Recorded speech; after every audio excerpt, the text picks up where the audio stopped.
What's good, YouTube? We back with another video.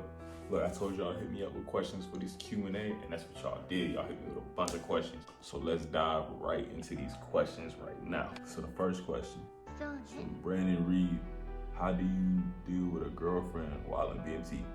It's hard, bro. It's hard. Like, shoot, I remember, yeah, like a whole bunch of dudes, they be in that joint crying, like, bag. Why are you crying? Oh my god. Yeah, cause it's like you barely have communication with the person you're in a relationship with. And my advice, if you know this not a girl that you wanna like spend the rest of your life with, just leave her alone. Don't do it. But if you know like, hey, this is the person I'm gonna be with for the rest of my life, go ahead, stay with it. But if you know like, yeah, this ain't gonna work out, don't drag that into basic training, because that's all you're gonna be thinking about. But you do have the little the 5-minute phone calls. Some MTIs might give you 10 minutes. I use that to call my girl like every time. I call my peoples too. Like the 10 minutes, I split it 5 and 5. 5 between my girl, 5 between my parents and them. So do what you do with that. Alright, Dee Whittaker: are you in a relationship? Asking for a friend. See that? I should tell you everything. Got him! Texas Rock: did you have any problems with weight when leaving for BMT because of muscle mass or anything? Alright, so with muscle mass, you good. So like if you over, like say you like 5'11" and you like 215, and that's like over the weight limit for your height. If it's muscle, you good. If it's fat, then you're not good. So they measure it based on that. So if you got too much fat, it's not good. If you got muscle, they straight with that. They'll work with that. So you're good if you got muscle. If you got the fat, you need to cut that. All right, from Eddie Zapata, I hope I said your name right. Is cross training in spec warfare from security forces some sort of common, or have you seen it? And while working, do you have enough time to get weight training along with running in downtime? So cross training into like special warfare and stuff like that, yeah, people do that like all the time. Like I know people that wanna get out and do PJ. And I know people that like failed out of PJ and then they got washed into security forces. And then once they finish with their 4 years, I guess, or 6 years contract, whatever, then they're gonna go back and try to do PJ again. So people do it all the time, it's common. And then with the weight training in your downtime, yeah, you'll definitely have time to do that. And running, you'll have time to do all that. So 1 week, you're gonna be working 5 days. The next week, you're working 2. And then when you get off, you can go to lift weights, run for like 30, 45 minutes, go to bed, then you gotta wake back up, go to work. What the flip? How you say your name, son? Savon, there you go, Savon. Which is better, CQ or EC? So, I'm guessing you're talking about basic training. EC,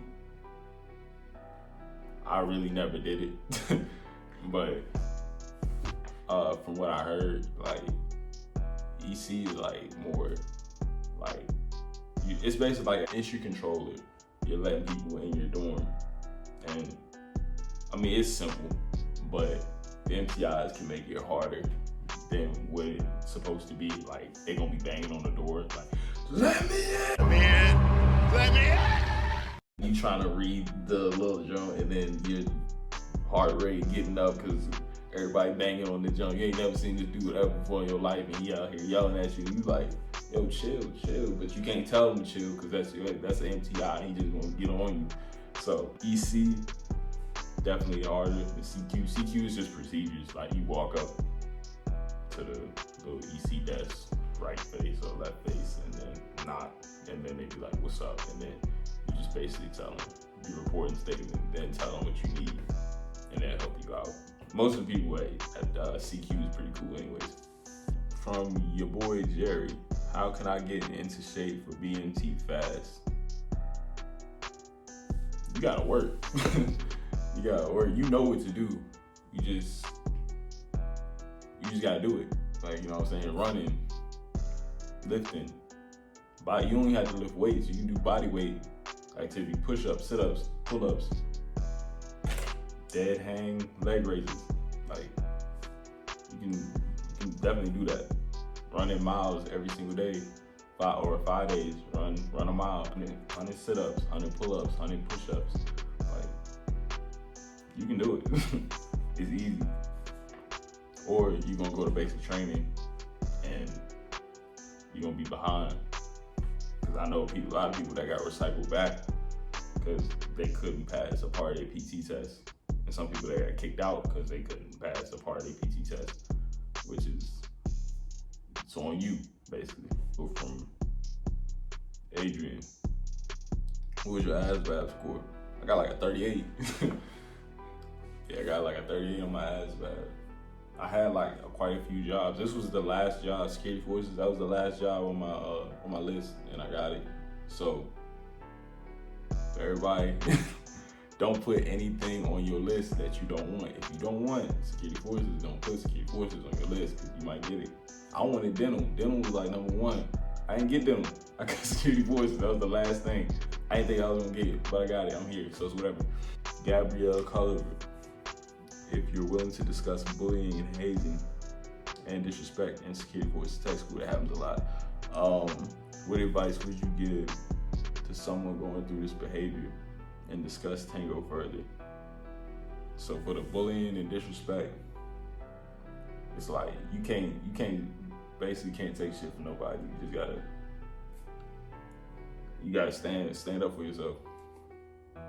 Don't let nobody talk you down or nothing like that. Basically, don't go hands-on with the person. Hey, Vernon, buddy. Get your motherfucking hands off me, Frank. Ain't a game.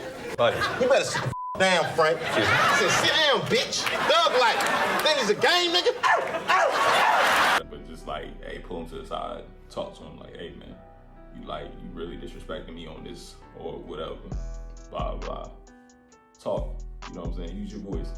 But if it keeps happening, if it's like mentally messing with you, then obviously go seek help from higher authority. But if it's something you can handle at a lower level, definitely handle it at the lowest level you can, because you don't want to mess up anybody's career over some like dumb petty stuff like that. So, and then Tango, basically if you get in trouble, like say I snuck into a girl's dorm and then somebody caught me, I go to Tango for about like, depending on however long your MTL has you in there. Like they can have you in there for like 2 months, they can have you in there for a couple weeks. Like it's all up to them. And it's really nothing you be doing. Like you'll wake up the same time pretty much the same time everybody else does. And then you're gonna do some work. Like they might have you sweeping patios and stuff. You basically doing like some grunt work for getting in trouble. Oh, you might get some paperwork. It'll follow you to your next base. So your commander's gonna know what you did, blah, blah, blah. Sometimes it affects it, sometimes it doesn't. I know a lot of people that went on Tango and they having pretty good careers right now. So if you ever get on Tango, don't really trip about it. FSM wants to know if Kadena Air Force Base has somewhere to learn English. Kadena Air Force Base, I don't know where it's at. Is it overseas or in States? If it's in States, it definitely has somewhere you can learn English.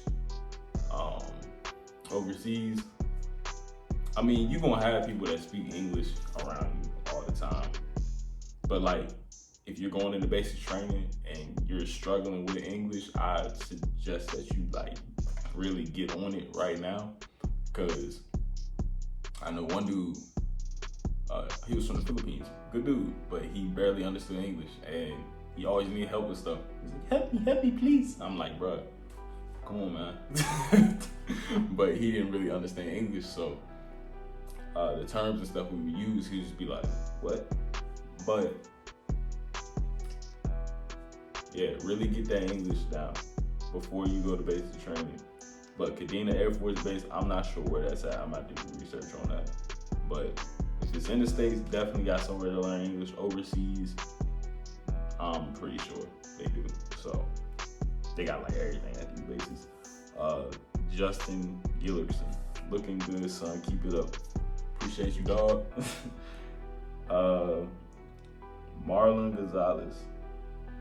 Is there any regret in joining security forces now that you're operational? Like I said, this wasn't the job that I wanted, but I got it. I mean, regret, no, because you always, I mean, things happen for a reason, so I'm a firm believer in that, so it's like, I'm not really tripping about it. But I wanted dental. If I could go back, I wouldn't put security forces on my list. That's one thing, because you work 14 hours, and the 14 hours be kind of struggling. I'll be struggling during the 14 hours for real. But you do what you do. What is your favorite experience you had in the Air Force so far? Favorite experience is just meeting a whole bunch of like different people that you know what I'm saying, you gonna know them for like the rest of your life. You know what I'm saying? Like some real cool people. That's probably the best experience I had in the Air Force. I ain't been in there for that long. Like I'm coming up on a year, September. Oh shit. 2000, god damn it, 2009. 22nd, so yeah, I ain't been in there that long, so I mean, going to Italy, that's pretty cool. Marcus G, what are your law enforcement plans when you leave the service? FBI, CIA, NYC, Super Police, start your own security firm? I ain't gonna do none of that for real. I was trying to do government contracting. I mean, FBI, CIA, that's cool. NYC police, but I ain't trying to do no like police work or nothing like that. I can do government contracting for real. Make a pretty penny on that. So that's what I was planning on doing. And then doing continue bodybuilding and stuff like that. Natural, not no enhanced PED drug shit. That's weird. Blake, how was the transition from tech school to operational? Transition from tech school to operational, it's not that difficult. Like, if you're going overseas, it's difficult because you got a lot of stuff. You got to out process, do all this stuff, fill out so many papers. And yeah, it was, for us, it was a lot. But now that I'm operational, it's like, it's chiller than tech school. Well, we couldn't do a lot of stuff that they do in tech school now. Like now they're able to go on base and do stuff. And for us, I'm not saying I stuck off base, but a whole bunch of people snuck off base, risking their careers just to have fun. And now y'all can go do that like whenever. So y'all lucky for that. We couldn't do that because of COVID. But operational. Transitioning to it, I mean, the out processing was pretty difficult, but when you get here, it's pretty easy. And it's way better in tech school. Well, from the experience that I had in tech school, it was way better. Danielle Zeke, what are the academics for security forces tech school? It's like none at all for real. You take like 3 tests, and the 3 tests are like mad easy. Like you just study for like 1 day, and pass it. It's like a 90. So yeah, academics, security forces isn't really on academics, it's really on like hands-on stuff, like shoot scenarios and memorization and stuff. Like it's academically, it's not hard. DV and Nelly, are you able to lift during basic training? Nah, bruh. Sad, I know. Oh my god. You can do your push-ups and your sit-ups and your pull-ups. That's about it. That's all I can do. But I'm not saying for you to do this, but if you were Alcatraz, they had like this weight room, and at night you would clean the gym. So a couple times I picked up 100. You know what I'm saying? Like, okay, I still got it. Like, but don't do that because they might have cameras in there. I don't know.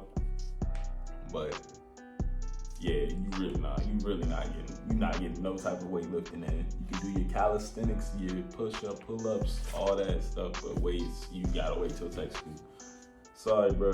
Marcus G, again, how many scoops or grams of protein do you take daily? I start my morning with 40 grams, then I get the rest through usual food, and end the day with about 90 grams. Is that too much or too little? It depends on your body weight. Like from your picture, I'm guessing you're like 160.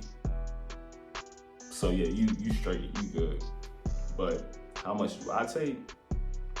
For real, what is on that? I take the Ghost vegan protein. For everybody that's trying to figure out what I take, I don't take dairy because that messes with my skin. But I barely take it for real. Like I be eating my food, so it's like I be forgetting for real. I be so busy, I just be forgetting to make my shakes and stuff. But when I do remember, I'll make it. But that's like every once in a while. This has lasted me 5 months. This should not last me 5 months. That goes to show you how little I take of this. But it's still good for you. But make sure you're getting that protein from food, and you know what I'm saying, other than, because it's a supplement. Supplement, it's in the word. Supplements for what you're missing. So definitely eat your food. Next question, do you have any military brothers? Yeah, I got a couple. I'm a big gangster. So you got to get Hancock. Yes. Oh!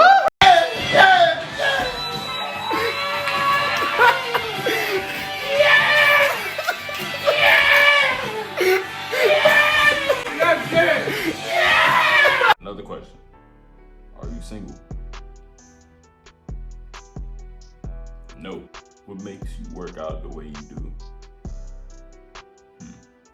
So what made me work out the way I do is it's for me, basically. So like my journey, it started like 2.5 years ago.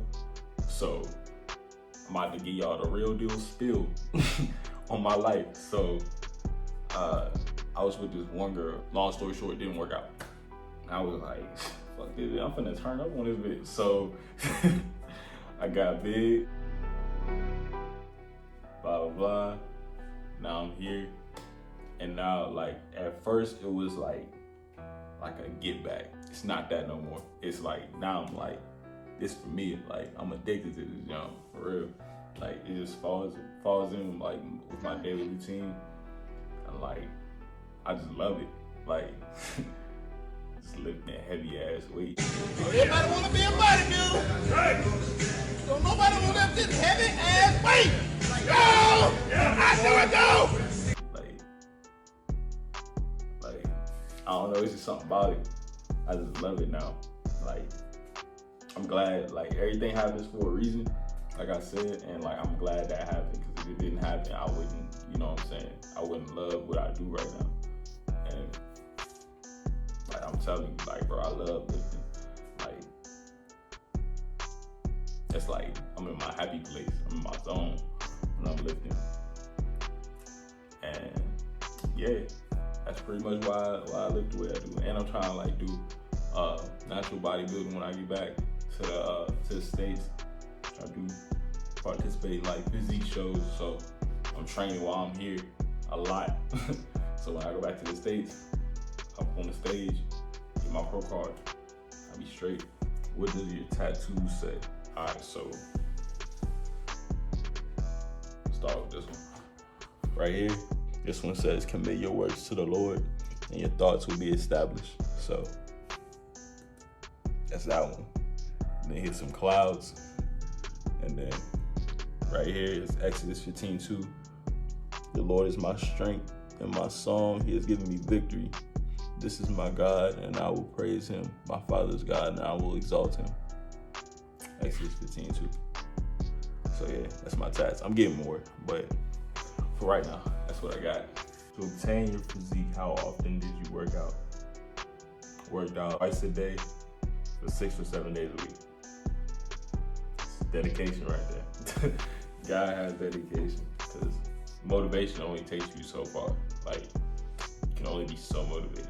Like, eventually you're gonna lose motivation, and what you gonna do when you lose that motivation? You gotta keep that joint going. So that's when that dedication comes in. You just dedicate to it. It's like muscle memory. You just doing it. You just doing it. You just doing it, and eating the right foods, and you'll eventually get it. You know what I'm saying? It took me 2 years to get to where I'm at now. You know what I'm saying? So I'd never say like get a physique like mine. Get something that you want. You know what I'm saying? Don't try to look like somebody else. Look like how you want to look. Envision what you want to look like and work for it. You know what I'm saying? So hard work and dedication. 6 days a week, 6, 7 days a week, twice a day. Because I would go to the gym in the morning, go to work, and then get off work, go to the gym, then go home, go to sleep, eat, repeat. You know what I'm saying? It was just a cycle, and keep that going. But that's just me. You know what I'm saying? You don't have to work out twice a day, 5 days a week. But to get fast results like that, that's what I did. And now I'm where I'm at today. So, all right, now I got one more. Hey Jamal, it's your boy Jarius. I don't have any questions really other than how you been doing, G. My family also wants to send their congrats on everything you've accomplished so far. Keep it up, bro. Appreciate you, Jarius, man. Thanks for watching my videos and stuff. My dog back in Virginia, we ran track together and all that. Like, it was fast, pretty fast, dude. Endurance was good too, better than mine. My endurance was not that good compared to his, but yeah, I hope you're doing good too, bro. For real. You know what I'm saying? I'll be back one of these days. But yeah, that's it with the questions. I had like 18. And I appreciate y'all for the questions, bro. I hope I answered your questions fully and you understood what I was talking about. I'm not gonna lie, I'm tired right now. I need to take another nap, but then I gotta go to the gym. You know, I'm still out here grinding. So, appreciate y'all for watching, bro. Like, subscribe, share, all that. J-Ball Fit. I'm out. Stay swole, y'all. Stay swole. Stay swole. Why is you so physical, man? Nigga, you hurting me.